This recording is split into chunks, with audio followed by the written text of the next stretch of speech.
The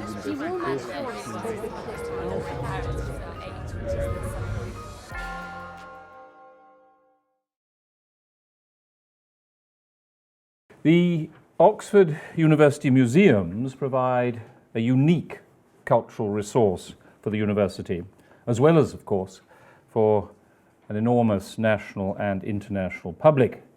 If you put together the Ashmolean, the University Museum of Natural History, the Pitt Rivers Museum, and the Museum of the History of Science, you have a concentration of university museums unequaled in any other university in the world.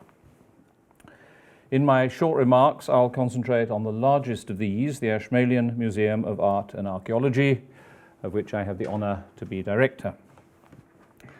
The museum was opened in the building in Broad Street, which now houses the Museum of the History of Science, in 1683, so we are 330 years old this year. This makes us the oldest public museum in this country, and probably the oldest in the world, depending on how you view the claims of the Kunstmuseum in Basel.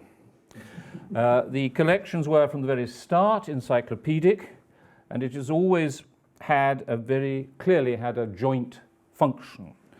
The collection, the gift to the university by Elias Ashmole, from whom of course the museum takes its name, was made because he wished to create a public museum, but also because he realized the potential of the collections, created largely not by himself, but by the Tredescant family, the potential of those collections for the teaching of the natural sciences in the University of Oxford. And it's important to remember that my first predecessor, Robert Plott, was the first keeper of the Ashmolean and also the first professor of chemistry in the university. So the collections were seen very much in the context of the teaching of natural science at that moment. The collections have, of course, grown enormously since 1683, and in the late 19th century were transferred to the present building in Beaumont Street, a great neoclassical structure initially built in 1845 as the University Galleries to display the collections of art previously housed in the Bodleian. The formal creation of the Ashmolean Museum of Art and Archaeology dates from 1908, during the distinguished keepership of Sir Arthur Evans, the excavator of Knossos. Today, as I really scarcely need to remind the audience in the room, the museum contains one of the most important collections of art and archaeology anywhere in the world, from beginning in 8000 BC with Neolithic basalts up to the present day. Collections from South America and Australasia are modest, but all the other great civilizations of the world are represented in the Ashmolean. And just to give a few examples, among the museum's treasures are the world's largest and most important group of Raphael drawings, the most substantial collection of pre-dynastic Egyptian material outside Cairo, the only significant Minoan collection outside Crete itself, greatest Anglo-Saxon collection beyond the British Museum, and less expectedly, I think, the foremost collection of modern Chinese painting in the West. We've recently completed the most important development of the museum since its move to Beaumont Street. This has involved a new 100,000 square feet building in which the collections have been redisplayed according to a strategy we've called Crossing Cultures, Crossing Time, which I'd be very happy to talk about at greater length, but in short, stresses cultural connection and exchange rather than, as previously, cultural difference. It has been a transformative development. We have quadrupled our visitor numbers to 1 million a year, which makes us, this is important in a small town in the Midlands, we are now the most visited museum outside London in this country.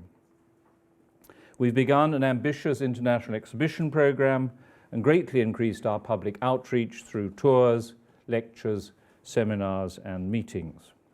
And I would like just to stress two aspects of our work, and of course more than happy to answer questions about others. The largest single department in the museum, and I think this isn't widely known, is the conservation department, which has 14 staff. They've been housed in new studios. They tell me, like pigs in clover. They've been housed in new studios at the top of the building with excellent north light, and they carry out ambitious conservation programs. For example, we've recently, in phase 2 of the development, we've redisplayed our Egyptian collections, and this has involved a major conservation project on the large mummy collections of the Ashmolean, as well as taking part in an international research project on the Fayum portraits. Secondly, like all museums, we are endeavoring to put as many of our million objects on the web in as accessible a manner as possible. And we've recently created a new digital strategy for enabling our virtual visitors to navigate easily this often daunting mass of material. The Ashmolean has for many years played a key role in the teaching and research of the university. All our 20 or so curatorial specialists are, by the terms of their contracts, research active and required to teach in the relevant faculty. In the new building, we've included teaching rooms close to accessible storage, so that if, for example, you're teaching a course on Chinese greenware, you can take your class to the public gallery to look at that part of the collection which is on display, then move to the teaching room and have similar objects brought to your table from storage. And then you can teach directly from the object. What better? And because the Ashmolean is the greatest university museum of art and archaeology in the world, this can be done better here than anywhere else in the world.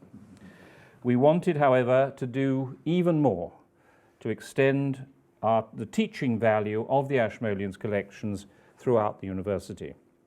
We've therefore recently secured a grant of $1.1 million from the Andrew Mellon Foundation to undertake the University Engagement Program.